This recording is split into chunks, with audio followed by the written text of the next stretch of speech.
21st Century Entrepreneurship with Martin Piskarik. So, Martin, thank you for having us today. I'm here with my friend and advisor, mentor, Steven Gans. And together we'll get into our latest work on Decision Zen. But before I do that, I want to give you a little bit of a background in terms of from where this has come, so you get a sense of kind of what it is and where we might be taking this.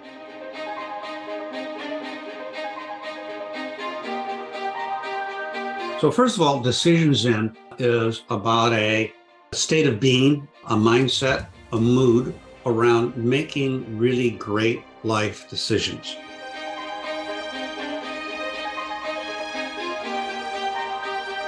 It's the product of my work with thousands of executives in their decision making. People that have people who are paid a tremendous amount of money to make good, sound decisions. Now, it's also this is also around decision making and their consequences. There's also a subject of research spanning things like linguistics, philosophy, behavioral economics, cognitive science, and storytelling. So it's inherently, my approach on this is inherently interdisciplinary, however, it's interdisciplinary and very practical. So it's not abstract in theory. This is about the day-to-day of making high consequence decisions. Now, the third element is of this is that it's also the working title of a book that we are writing. It's either a book or it's a chapter within a larger book. And so, Decision Zen, as I said, is a state of mind. It's a mood. It's also a mindset by which to make advantaged decisions, especially advantaged decisions about consequential situations. The word decision comes from cut. So when you make a decision, you make a cut. And that means often it's irreversible. And of course, Zen is very much a kind of cutting edge way of being mindful. So if you're in a state of Zen, you often are able to make a cut that most people aren't able to make and cut through a lot of BS, if I may say so. I would build on that to add that, first of all, Zen is it's a form of Buddhism, popular in Japan, ancient China, and the Southeast. It's really about mastering the moment. It's about being wholly in the moment, not as a function of happenstance, but as a function of a ruthless will, a ruthless impeccability to be in the moment and present to what's in the moment. Not what's going to be, not what has been, but a ruthless, impeccable focus on the moment. And one of the incisive dimensions of Zen is that it utterly destroys or takes apart stories and narratives and justifications and rationales. And the old adage is, chop wood, carry water.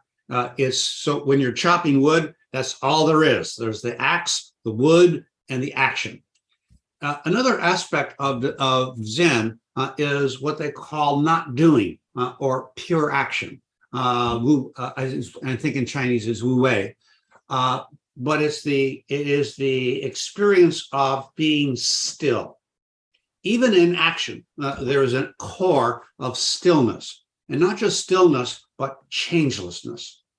And so that when you act with Zen, when you take action in this Zen way of being, it's pure action. It's action that arises from the moment It's not guided by the future. It's not guided by the past. It is, in the purest of sense, pure improvisation, pure creation. Let me add to what Michael has said and give an example. If someone is involved in martial arts, then the only way to be able to survive in a martial art contest is to be in the moment.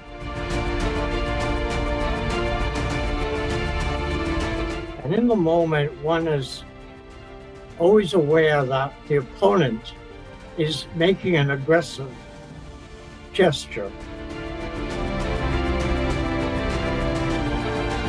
And the first thing you have to do is be aware in time to block the aggression if you want to survive.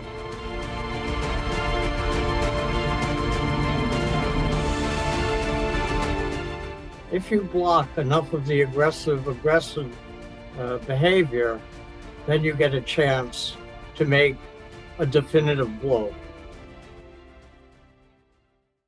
As we kind of peel back the layers of decision Zen, one thing I'd like to kind of start with is decisions, whether they're Zen or not. Decisions are about change, and it's about making changes, and so this is so part of the decision Zen is a general theory of change. There are changes that reinforce the status quo. You can call that a first order change. So first order changes are about dealing with what's familiar and known and making small improvements. There's a second order change or second order thinking, and that's where you're really changing your perspective. Now, in linguistics or other sorts of disciplines, we'll call that framing or reframing. So the essence of framing is providing a new, more advantaged perspective for the same set of facts and evidence. So, and this is where people get in trouble with framing, is they'll oftentimes delete or deprecate a fact and evidence. And at that point, it's no longer about framing; it's about argument, which is just more of the same. So a second order change is really about seeing something new, something that was incipient, something that was kind of hiding in plain sight. But now I've got a new advantage perspective, sometimes by asking a different question or just sleeping on it, taking a break. I'm going to come back at it and take a fresh look at it. So that's where a lot of kind of the cutting edge right now is in decision sciences or decision research. I'm going to posit a third order change, and it's paradoxical. I characterize it as nothing changes but everything. And a way I use to speak of it is it's recognition with a capital R. It is the sudden recognition of the being of human beings. It's the sudden recognition that, oh, I am more than just this bag of skin with this history. I am more than a cog in some sort of global factory. I am more than a resource to be leveraged. I am something beyond space and time. I am something beyond at what people generally acknowledge as my ego or identity. And in this elevated state of recognition, you discover that these consequential decisions are already made. There's nothing to decide. And so decision Zen is about is about laddering up into that state of mind where I am now simply acknowledging what's already decided. I agree totally with what Michael is proposing. but I think you can put it in the context or frame of a game board. When you recognize the game board and you realize that you're playing on someone else's game board and you're disadvantaged because they will always win on their board, if you shift the board and you can recognize a pattern of the way to shift the board, so all of a sudden you've shifted the game to the game that is the game that plays to your strengths, then you can take control and leadership of the situation and have a better chance of having a winning outcome, or at least a mutually winning outcome. Let me give you an example of a second order change that with just a little bit of nudge can be a third order change. So I'm pulling this pattern from a kind of a thought partner of ours named Bill Leiter, and it's what would it take? So oftentimes in business, you have an objective, and a lot of the objectives are tough, but quote unquote attainable. However, we're in a time today where the status quo incremental improvement is a going out of business strategy. We got to do more, and the rate of change, the technology enablements, all a bunch of factors have now conspired to that if you're just simply in here to survive, you're simply in here to kind of just get through, incrementally grow your business. You're probably somebody's lunch. You're probably prey. You're probably going to be on the short end of someone's stick. Okay, so this leads to something that we kind of frame as waymaking in the age of chaos, which is kind of the great theme of ours that Steven and I have been working on. But 10x thinking. So, for example, one question I put to a partner of ours was, with respect to your clients, what would it take for them to realize 10 times more value from their relationship with you today? So I'll say that again. What would it take for your clients to realize 10 times more value than from their relationship with you today? Now, when you first ask that question, it's like you got hit with a phone book. It's like, whoa. What the heck do you mean by that? So now with kind of persistent, deliberate, incisive intent, we keep asking. So we'll say, okay, what would it take? What would it take? And as we keep pressing on that, because they've gotten permission for them to kind of break through the noise and the biases and self-limiting beliefs. Eventually, we start whiteboarding. What would it take to realize 10x more value? Well, it would take, we'd have to spend less time doing this low added value stuff here. And so as we start kind of working through, well, okay, let's stipulate that it's possible and doable, but we'll have to invent or discover now what it would take.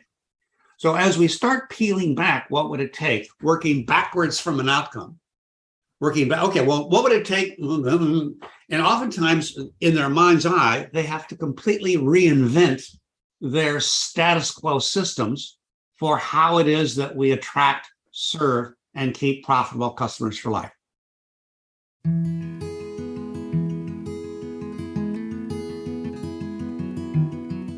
What would it take process is a form of outcome-based thinking.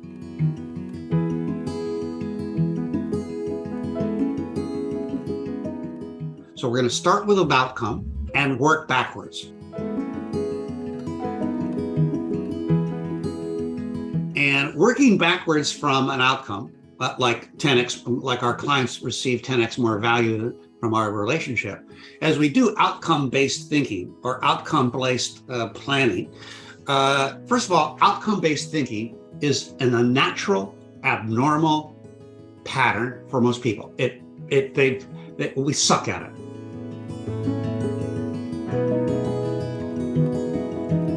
Right?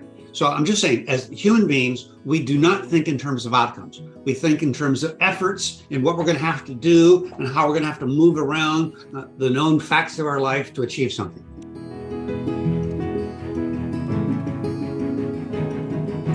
That's great for incremental thinking. Horrific, off point for transformative thinking.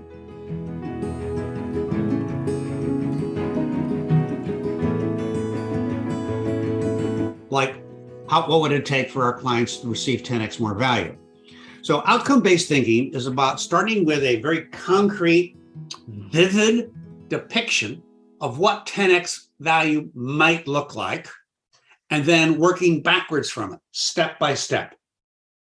In the course of working through that, you discover that there's, now in the business I'm going to put this in the business context, that inevitably businesses get things done as a function of what we call business capability.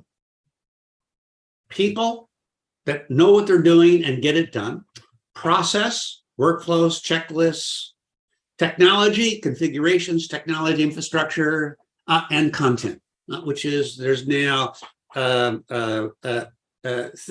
documents that explain what I'm supposed to do, or content that I use to persuade people. So this business case, so at the end of the day, when we work backwards in a business context, what would it take? Inevitably, we are talking about building new or augmenting existing business capabilities. And that's people, process, technology, and content. In that context, the hardest part of that is the people part. And the next part, that because it's like so much like water to the fish, it's ignored, it's the content. So let me share a story that really brings this home. I wrote a book in the early 2000s called Firebrands, Building Brand Loyalty in the Internet Age. And somehow it got into the hands of the chief marketing officer at Nokia, this fellow named Ansi. And so on October 2001, a month after 9/11, I find myself in Espoo, Finland, in a little conference room with Ansi and his right-hand man, a guy named Pekka, with my partner, Jeff, and I. And Ansi goes on to say, he wants to know if I'd be willing to be a speaker and this global speaking thing. And I said, yes, I'd love to. And then he asked me the question, would you like to know why we chose FCB, Foot Cone Building, as our agency of record? Now, agency of record is the ad agency through which 80% of the measured media is spent, right? And I said, sure. And he says, the first thing I told them, show me no creative. You show me creative, I throw you out of my office right now. That you got this far in our selection process means that you already got, you have good creative. Instead, show me the systems, processes, and capabilities you have in place to manage a 500 million euro account. And on the basis of that, I choose. You know, in subsequent conversations with Ansi, I said, you know, that was what he says, it's always the people. So it's always the people. So when making consequential decisions, especially at the business level, Decision Zen is also about taking into consideration the people. And what does it take to make a decision that is already pre-engineered for people to accept and support? Following the issue of people, the really heart of 10x exponential growth value, giving value, is really the leader themselves having to themselves grow 10x in terms of their growth and development. And often a leader is pointing at others as problems rather than taking the problems as something to do with the way they are interrelated with their people. So unless they become more able to do what I call co-elevate with their people, that is, all of their people feel supported, the leader has their back, the leader is supportive for them, and the culture is a high level of we're great culture rather than I'm great, you're not so great. These 10x improvements become a logjam. They become stalled. So one of the things a leader has to have to start to fire their passion is a massive transformative purpose. They have to believe in what they're doing is really transformative and is really giving something to the world. Steve, let me add quickly that Please. right there, that introduces a factor or reveals that many, I won't say most, but many leaders are simply grinding out the same old, incremental thing. And they do not have a transformative vision. And as a function of that, they simply don't have gas in the tank to inspire anybody to do anything extraordinary. So that's what's going on right now. There's a great reshuffling.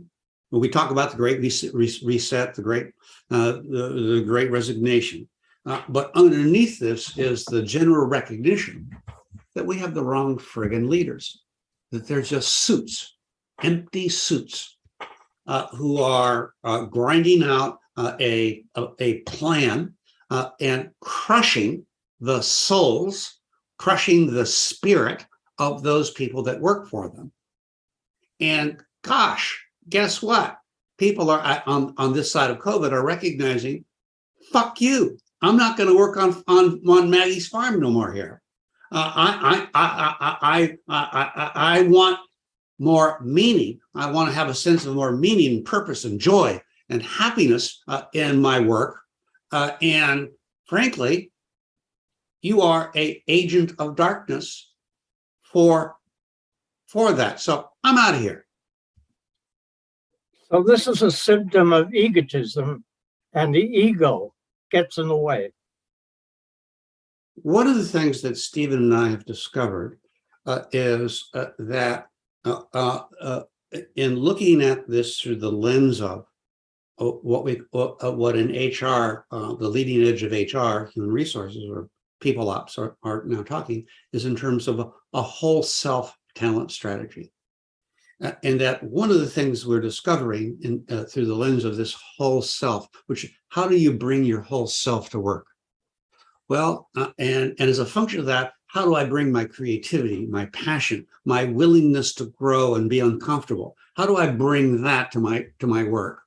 And one of the things that this is also bringing into sharp contrast is that we've got a bunch of leaders who are not really leading, they're managing, they're empty suits.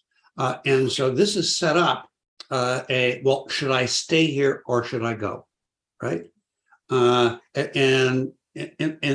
that's a symptom of something that happens in the corner office. That's a function of that, to Stephen's point, the leaders today must have a big, if not transformative vision that infuses the organization with a sense of mission, of urgency, and is profoundly meaningful, and that we recruit and manage to that vision. So so as we start to think about these transformative visions, all of a sudden we recognize that 30-40% of the people that work for us are not aligned, and actually are now sticks in the mud, are now impediments.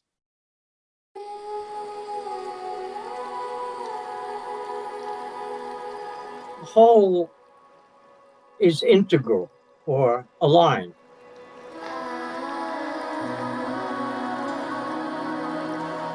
And that means that the body, the heart, the mind, and the spirit, and the relationship and the way that you relate all are aligned with the purpose of the higher purpose of the organization, which is the massive transformative purpose.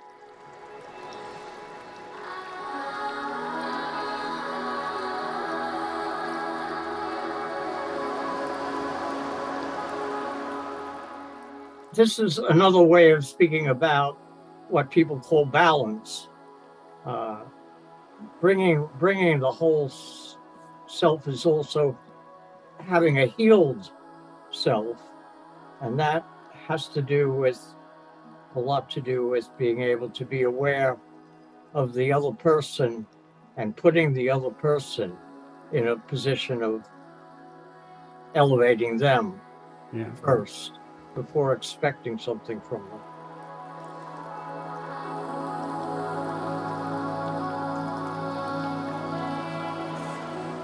And one point, Stephen, because we've talked about this before, we have really attacked and dismissed the notion of work-life balance. Work-life balance arises from the presupposition that you have your personal life and that you have a work life. And there are two silos that have to compete for your energy.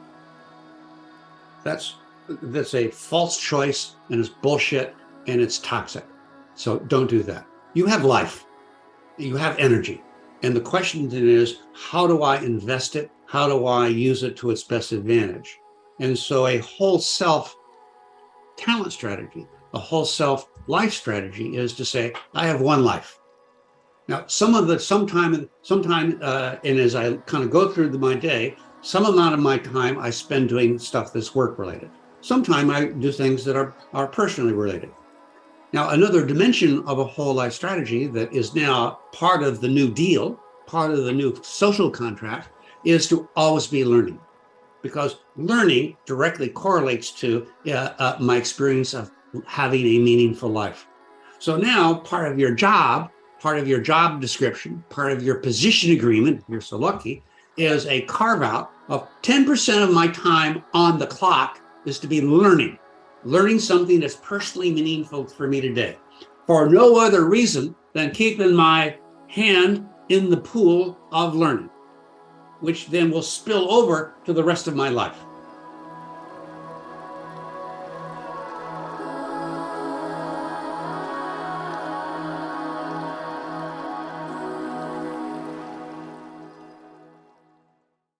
So as this relates to decision Zen, to kind of bring it back, first of all, if we look at all of the decisions that we have in life, they all are presupposed by what will give me more joy, pleasure, or happiness.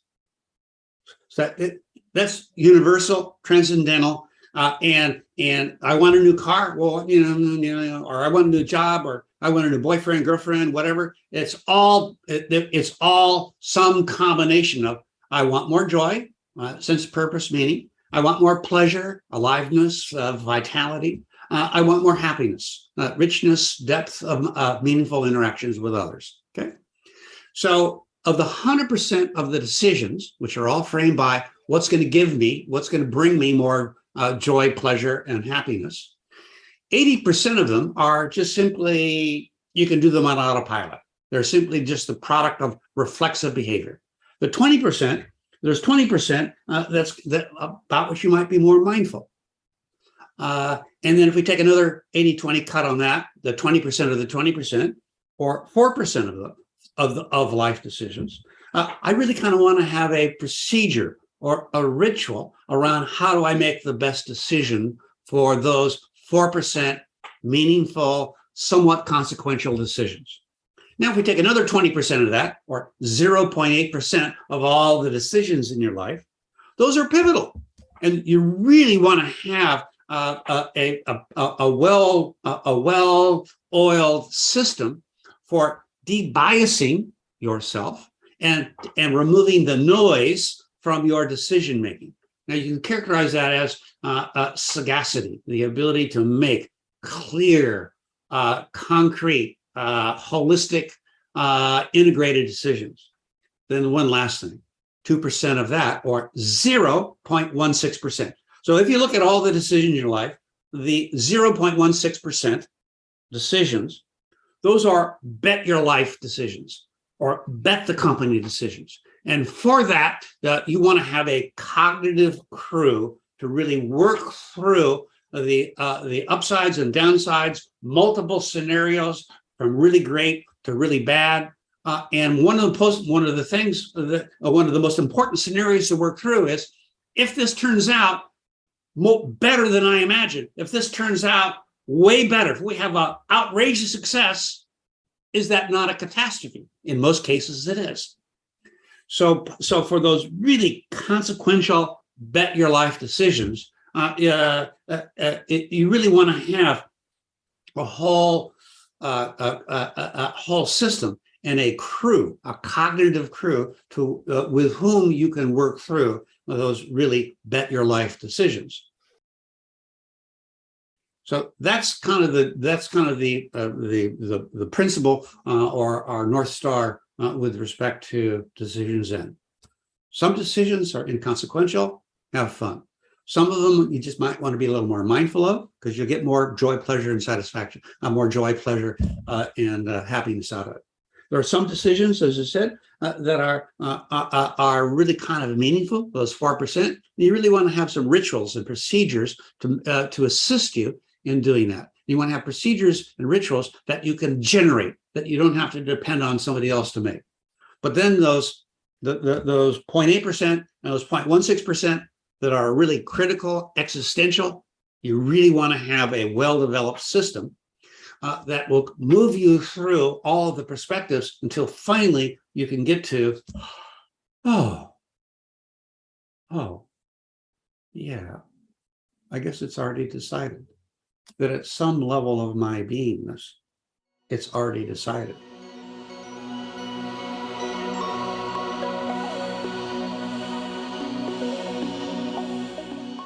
And that the joy of being human is the laddering up to recognize what has always been and will always be true.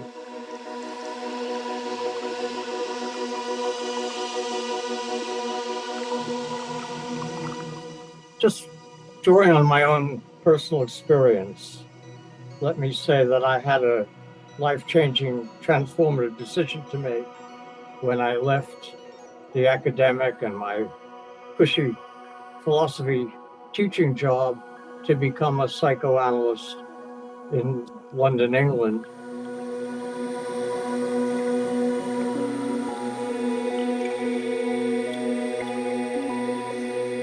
And I knew I needed to move from my head to my heart.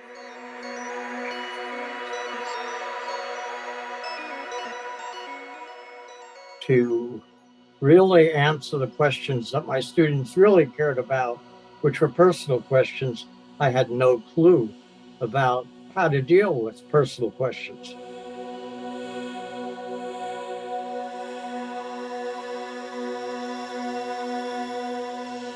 And so I went to train and learn how to do that. And at first I thought I had jumped over a cliff, but then it came to be that it was the only possible decision I could have made to develop myself and become the person I was meant to be.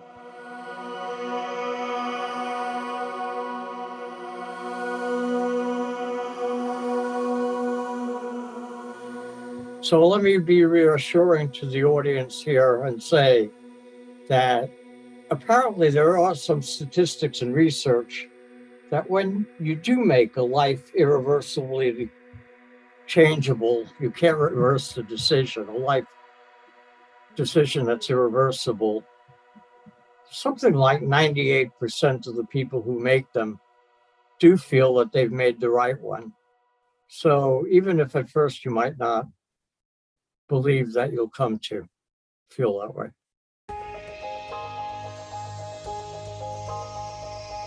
And our point on Decision Zen is how can we make getting to that decision faster, easier, simpler, more fun.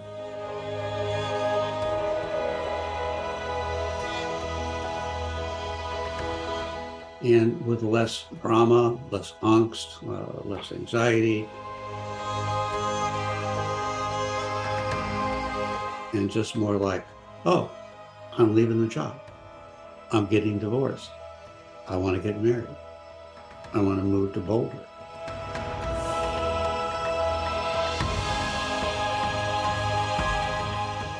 And do so without a big story, without having to do all of the rational, just like, that's who I am.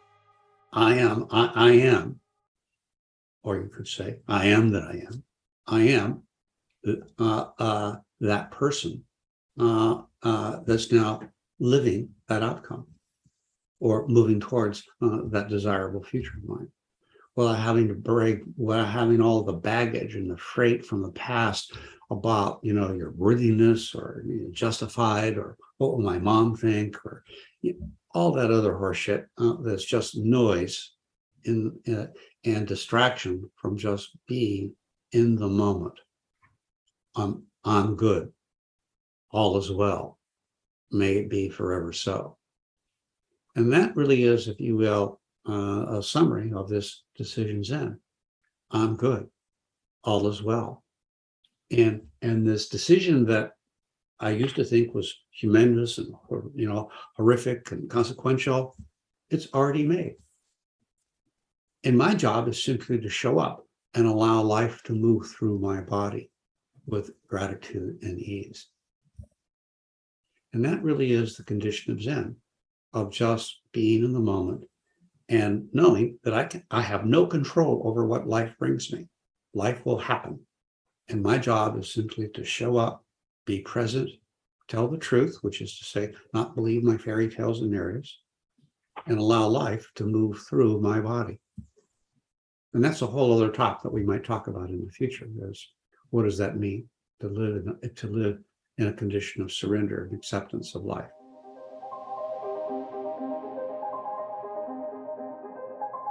As we shared at the beginning, Steve and I are working on a project of waymaking in the age of chaos, and we're kind of in the process of authoring a book under the title Decision Zen. And if you want more information about that, we don't have a book to sell, it's still in process. We intend to kind of workshop some of these things.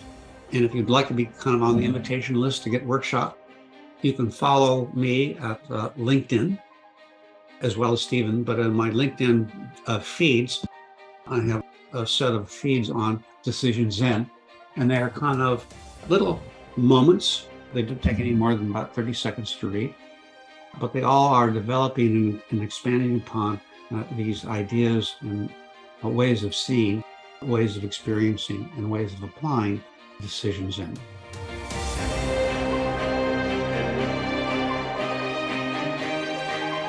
So my LinkedIn profile, it's Michael J. Moon. It's J-A-Y, Michael J. Moon.